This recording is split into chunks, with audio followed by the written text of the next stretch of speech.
Shalom, everyone. Excited ko sa tong pag-aiskutan karon. Ang title, Do Not Fret.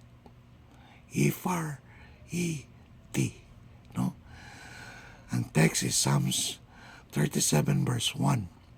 Fret not thyself because of evildoers, neither be thou envious against the workers of iniquity. Mga igsoon, daghan kayo o tao karon nga nagkinabuhi nga puno sa kabalaka, puno sa kasuko, puno sa kapungot, puno sa kahadlok.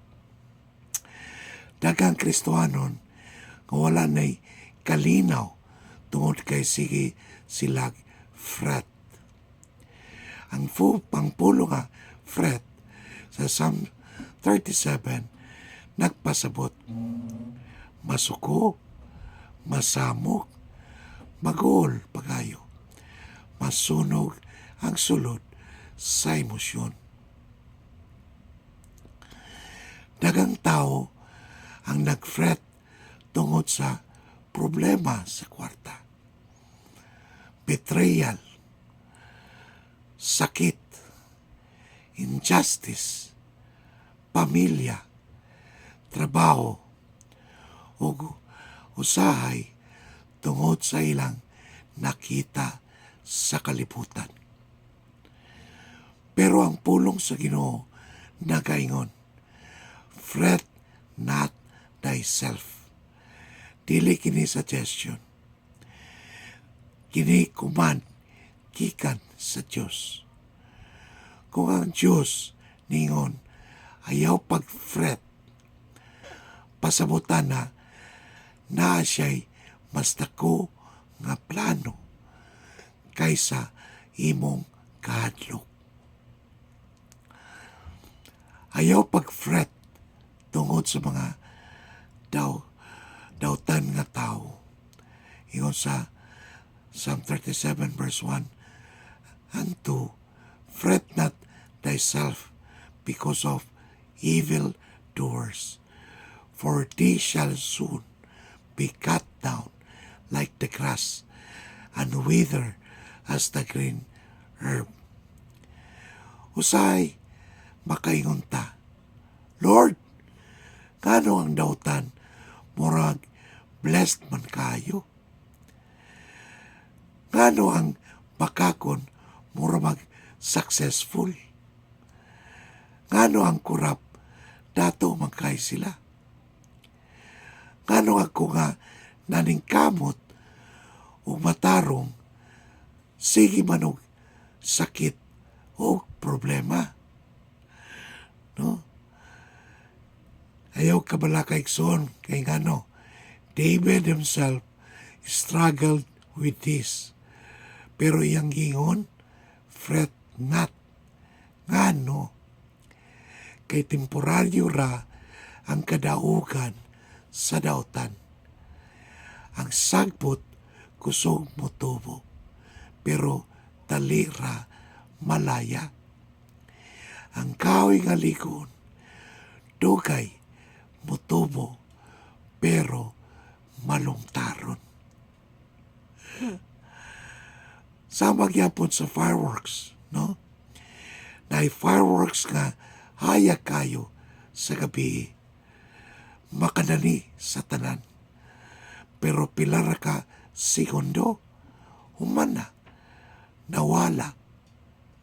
Pero ang adlaw, dili sapa, dili explosive, pero matagpuntag, faithful nga musbang. Ang dautan mga tao, murag fireworks, no? Ang matarong, murag adlaw. Ayaw kasina sa temporary success sa kalibutan. Kung dili ta dapat pag-fret tungod sa mga dautan, unsa may dapat nato buhaton O si David, piatag podog tubagana. No? Ingon pa niya, salig sa Ginoo. Sa verse 3, ingon siya, trust in the Lord. No? 37 verse 3, ingon siya, trust in the Lord and do good. So shalt thou dwell in the land, and verily thou shalt be fed. Ang antidote sa fretfulness, mao ang trust. Di pwede nga puno kag fear o puno kag pagtuo at the same time. Ang fear magaingon, unsay may tabuugma. Pero ang pagtuo, no? Faith says, God is already there tomorrow. Nana sa ugma. Sa Proverbs chapter 3, verse 5 to 6, lagaingon, trust in the Lord with all thine heart, and lean not unto thine own understanding. Usay magfret ta, kay gusto nato kontrolahon tanan. Pero adunay mga butang nga dili nimo kaya o dili nako kaya. Sama sa kaugmaon, future, ang kasing-kasing sa tao, no? Di na to na siya matagna, no? Ang ekonomiya, ang sakit, ang kamatayon. Pero adunay usa nga kaya ang tanan, si Jesus. Sama sa bata ba, ang bata nga nagsakay sa barko, walay kahadlok. Bisan kusog pa ang balon. Nga naman, kaya ang iyang amahan, mao ang kapitan. Kristohanon, basin kusog ang bagyo sa imong kinabuhi karon. Pero ayaw pag-fret. Ang imong amahan, mao ang nagakontrolar sa dagat. Amen?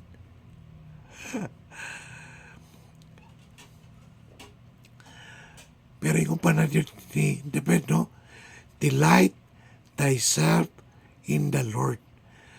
Okay, sa verse 4 sa chapter 37 nagaingon, delight thyself also in the Lord, and He shall give thee the desires of thine heart. Dagang tao delighted asa sa kwarta, delighted sa relasyon, sa social media, sa popularity o negosyo. Pero kung mawala na, mawala pod ilang kalipay. Pero si David nagaingon, delight thyself in the Lord. Kung ang imong kalipay na kang Kristo, bisan unsa mawala sa kalibutan, nagyapon ikaw og kalinaw. Nakay kalinaw. Sa Habakkuk chapter 3, verses 17 to 18, nagayon, although the fig tree shall not blossom, yet I will rejoice in the Lord. Kana mao'y mature nga faith, no? Mature nga pagtuo. Lord, bisan walay kwarta, bisan walay nakasabot nako, bisan sakit akong lawas, I will still rejoice in you. Human sa trust o delight, adunay laing kuman. Unsa man ni siya? Iyon pa, commit thy way unto the Lord. Sa Psalm 37 verse 5, iyon pa niya, commit thy way unto the Lord. Trust also in Him, and He shall bring it to pass. Mula bayra kini. No? Mura istorya pa rin sa kong inaan. Mula bayra ling tanan. Sa mga problema, no? Ang word nga commit, nagpasabot, i-roll over. I-roll over nimo ang imong kabukaton ngadto sa Ginoo. Pero daghang tao moampo dahil mobawi sa ilang kabalaka. Murabag, Lord, ikaw na bahala ani. Pagkauman mo kalitlag, ako na lang diay. Pakwiyon ba? Sa 1 Peter chapter 5 verse 7 na yun pa, casting all your care upon Him, for He careth for you. Tanawa, dili lang some cares, kundi all your care. No? Financial burden man depression, fear, family problems, hidden tears, igsoon, ihatag ka na sa Ginoo. Parabag tao nga nisakay sa jeep, dala ang bukat kayo nga sako sa iyang ulo. Nakita sa driver, o giingnan siya, Dong, anong ulaman na ni mo gibutang imong sako? Ang bata mingon, ulaw man sad nga pagpugatan pataka driver. Mao po na ang uban, Kristohanon. Nisakay na sa grasya sa Diyos, pero sila gihapon ang nagdala sa tanan nilang bago, no, ilang kabugaton, no, burden nila pa. So, iyon pa, sa pagpadayon nga bersikulo, iyon rin, rest in the Lord, no. Sa verse 7, sa chapter 37 yapon, iyon pa, rest in the Lord and wait patiently for Him. Fret not thyself. Lisod kayo ang pagulat, di ba? So, ganahan yun ta permi instant. Nauso namang instant. Instant answer, instant healing, instant breakthrough. Pero ang Diyos, dili late. Perfect timing siya. No? Gani sa Isaiah chapter 40, verse 31 na gayon, but they that wait upon the Lord shall renew their strength. No? Ang waiting season, dili wasted season. God is working, bisan wala nimo o nako makita. Kung ang magtanong pagbambo ba kanang kawayan, pila ka tuig wala gyud tay makita. Murag walay progress. Pero underneath the ground, nag-develop di ay na ang iyang gamot. Then suddenly, mutubo o paspas. Basi kang imong prayer, dugay tubagon kay gipalalumpas sa Diyos imong roots o gamot. Iyon pa, fret leads to do evil. Sa sunod ka verse, iyon pa, cease from anger and forsake wrath. Fret not thyself in any wise to do evil. Ang uncontrolled worry, mahimong anger, mahimong bitterness, mahimong revenge, mahimong duda o rebellion. Dagang tao tungod sa stress nang balik sa bisyo. Diundang na sa pagsimpa. Nawala na og prayer life. Nang give up na. Igsoon, ayaw tuguti nga ang imong problema may mong tulay palayo ngadto sa Ginoo. Mas modul unta ka sa Dios, no? Sa panahon sa kalisod. Nga naman, Jesus is the only true source of peace, no? Siya yun ang tumuran sa kalinaw. Sa John chapter 14, verse 1, ingon pa, "Let not your heart be troubled. You believe in God, believe also in me." Tanawa, si Jesus sa krus, kiinsulto, kibiyaan, kisakit, gani gilansang. Pero wala siya nag-fret. Ngano? Kay nagsalig siya samahan. Sa Isaiah 53 verse 7, yun pa, no? Kiskuta naman yun si Kristo, no? Yun pa, He was oppressed and He was afflicted, yet He opened not His mouth.